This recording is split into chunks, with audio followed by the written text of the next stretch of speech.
Hey guys, welcome to career study. आज हम करेंगे हिस्ट्री का एक मोस्ट इम्पोर्टेंट टॉपिक अशोक महान, जहाँ से हमेशा जो है क्वेश्चन एग्जाम में पूछे जाते हैं। ठीक है, आपको पता है अशोक एक बहुत ही जो है अच्छे स्वभाव के राजा थे। ठीक है, इसीलिए उनका नाम अशोक महान पड़ा। आज हम इससे रिलेटेड क्वेश्चन करेंगे, टॉप 10 क्वेश्चन जो प्रीवियस ईयर से लिए हैं मैंने। इसी के साथ अगर आप चैनल पर नए हैं तो चैनल को सब्सक्राइब कीजिए, वीडियो को लाइक कीजिए और शेयर भी कीजिए। चलिए हम देख लेते हैं आज के क्वेश्चंस। तो पहला क्वेश्चन है आज का, अशोक महान गद्दी पर बैठे। कब बैठे थे गद्दी पर? 345 में ईसा पूर्व में, 269 ईसा पूर्व में, 356 ईसा पूर्व में या फिर 298 ईसा पूर्व में। तो अशोक महान जो है गद्दी पर कब बैठे थे? अशोक महान गद्दी पर बैठे थे 269 ईसा पूर्व में। ठीक है, ठीक है। और 345 जो यहाँ ऑप्शन में दिया गया है, पहला ऑप्शन, ये 345 ईसा पूर्व ये था चंद्रगुप्त मौर्य का जन्म हुआ था। ठीक है, हमेशा पूछता है चंद्रगुप्त मौर्य का जन्म कब हुआ था, 4 ऑप्शन आपको दे देगा। तो चंद्रगुप्त मौर्य का जन्म हुआ था आपका 345 ईसा पूर्व में। एक ऑप्शन दिया गया है 356 ईसा पूर्व। 356 ईसा पूर्व में सिकंदर महान, ठीक है, सिकंदर महान का जन्म हुआ था। ठीक है, 356 ईसा पूर्व में। अब आता है 298 ईसा पूर्व। तो 298 ईसा पूर्व में जो है बिंदुसार जो था, चंद्रगुप्त मौर्य का उत्तराधिकारी था बिंदुसार, जो 298 जो है बीसी में ईसा पूर्व में गद्दी पर बैठा था, मगध की गद्दी पर बैठा था। चलिए चलते हैं नेक्स्ट क्वेश्चन की तरफ। हमारा नेक्स्ट क्वेश्चन है,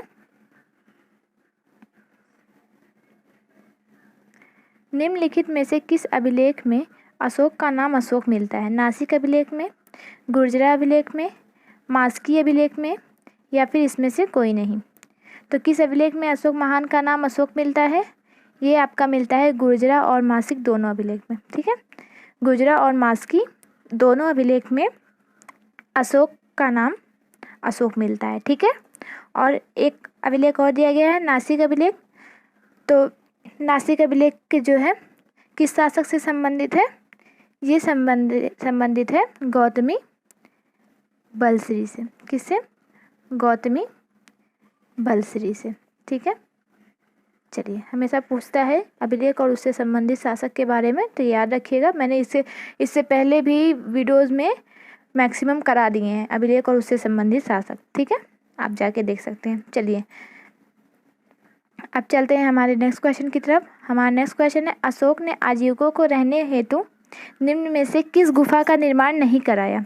आपको पता है कि अशोक महान ने बौद्ध धर्म के जो अनुयायी थे, आजीवक कहा जाता था उन्हें को जो है रहने के लिए जो है बराबर की पहाड़ियों में, कहाँ? बराबर, ये पहाड़ी का नाम है, बराबर की पहाड़ियों में जो है गुफाओं का निर्माण कराया था। उसमें से यही पूछा गया है कि इसमें से किस गुफा का निर्माण नहीं कराया था। तो कर्ज गुफा का निर्माण भी कराया था, चौपार गुफा का निर्माण भी कराया था, सुदामा नामक गुफा का निर्माण भी कराया था और विश्व झोपड़ी नामक गुफा का निर्माण भी कराया था। ठीक है, तो इसमें चारों ऑप्शन आपके सही हो जाएंगे।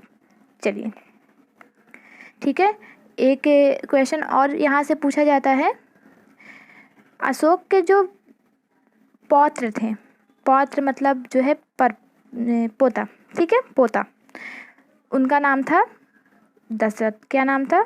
उनका नाम था आपका दशरथ।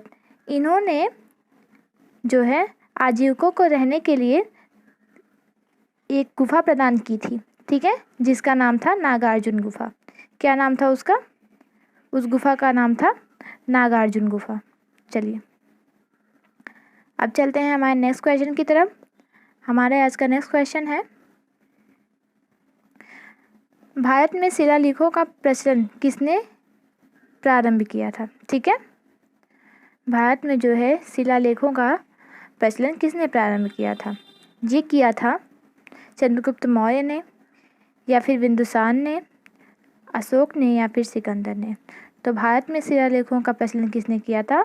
ये बहुत ही आम क्वेश्चन और बहुत ही इंपॉर्टेंट क्वेश्चन अशोक ने किया था। ठीक है, चलिए चलते हैं नेक्स्ट क्वेश्चन की तरफ। नेक्स्ट क्वेश्चन है, अशोक के शिलालेखों में से निम्न में से किस लिपि का प्रयोग नहीं हुआ है? अशोक ने जितने भी शिलालेख लिखवाए थे उसमें किस लिपि का प्रयोग नहीं हुआ है? ब्राह्मी, खरोष्टी, ग्रीक या आरमाइक? ये आरमाइक है। क्या है? आरमाइक, माइक, आरमाइक। ठीक है, ये है। तो किस लिपि का प्रयोग नहीं हुआ था? इसमें आपका जो है चारों के चारों लिपि का प्रयोग हुआ था अशोक के शिलालेख में। आपको पता है अशोक ने जो अभिलेख बनवाए थे उनके अभिलेखों को 3 भागों में बांटा गया है, शिलालेख, स्तंभलेख और गुहालेख। ठीक है, 3 भागों में बांटा गया है। शिलालेख अलग होते थे, गुहालेख और स्तंभलेख अलग होते थे। ठीक है, लेकिन सम्मिलित रूप से सबको जो है अभिलेख नाम से ही जाना जाता था।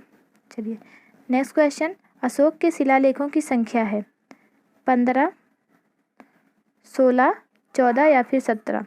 तो अशोक के शिलालेखों की संख्या कितनी है? अशोक के शिलालेखों की संख्या है आपकी 14। ठीक है, चलिए।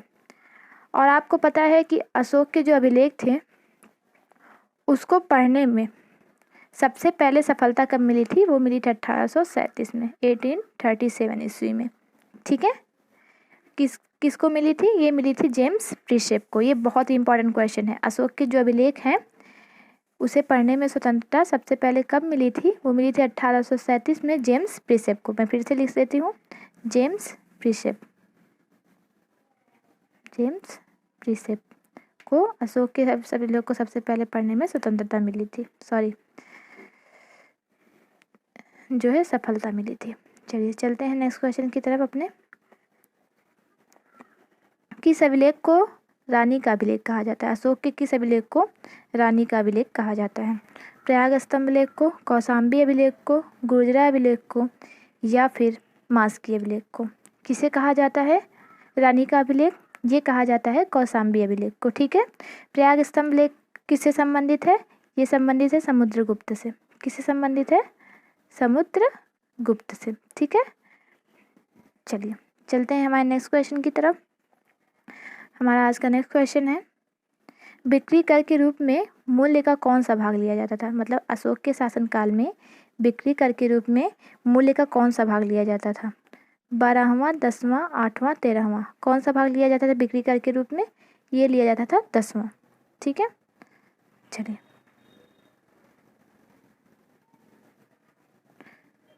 नेक्स्ट क्वेश्चन की तरफ चलेंगे अपने। बिना वर्षा के अच्छी खेती होने वाली भूमि को कहा जाता था? ऐसी भूमि जिसमें जो है वर्षा ना भी हो तब भी खेती अच्छी हो, उस भूमि को क्या कहा जाता था? सीता भूमि, क्षेत्र, अदेव मात्रक या इसमें से कोई नहीं? तो क्या कहा जाता था? बिना वर्षा के अच्छी खेती होने वाले खेत को या भूमि को कहा जाता था अदेव मात्रक। यहाँ एक ऑप्शन दिया है सीता भूमि, तो सीता भूमि कहते थे सरकारी भूमि को। किसे? सरकारी जो भूमि होती थी उसे हम कहते थे, उस समय के लोग कहते थे सीता भूमि। ठीक है, चलिए अब चलते हैं हमारे नेक्स्ट क्वेश्चन की तरफ और आज के लास्ट क्वेश्चन की तरफ। हमारा आज का लास्ट क्वेश्चन है, मौर्य वंश का अंतिम शासक था अजातशत्रु, बृहद्रथ, अशोक या फिर बिंदुसार? कौन था ये मौर्य वंश का अंतिम शासक? कौन था? बृहद्रथ था। ठीक है, चलिए ये अशोक महान से संबंधित जो है टॉप 10 क्वेश्चन जो हमेशा एग्जाम में देखने को मिलते हैं, इसमें से 8 क्वेश्चन ऐसे थे जो मैंने प्रीवियस ईयर से लिए थे और 2 क्वेश्चन एक्सपेक्टेड क्वेश्चन में से मैंने इसमें इंक्लूड किए थे। तो मैं आपको ये बताना चाहती हूँ कि जो सीरीज़ हमारी चल रही है उसको आप फॉलो करते जाइए, आपको थोड़े थोड़े से बहुत ज़्यादा जानकारी होने वाली है। मतलब आप 10 क्वेश्चन यहाँ टॉप 10 क्वेश्चन कराए जाते हैं, टॉप 10 क्वेश्चन में पॉइंट टू पॉइंट चीज़ें बताई जाती हैं और मैं हमेशा जो है ऑप्शन में ऐसे पॉइंट डालने की कोशिश करती हूँ, ऐसे ऑप्शन डालने की कोशिश करती हूँ जिसमें जो है मैं आपको उसमें जो है एक्स्ट्रा पॉइंट बता सकूँ। ठीक है, एक्स्ट्रा जो पॉइंट है वो मैं आपको बता सकूँ। इसलिए जो है आप जो है चैनल पर बने रहिए और चैनल को सब्सक्राइब कर लीजिए, अगर नहीं किया है तो बेल आइकन को भी प्रेस कर लीजिए। ठीक है, चलिए आज के लिए इतना ही। Bye bye and take care.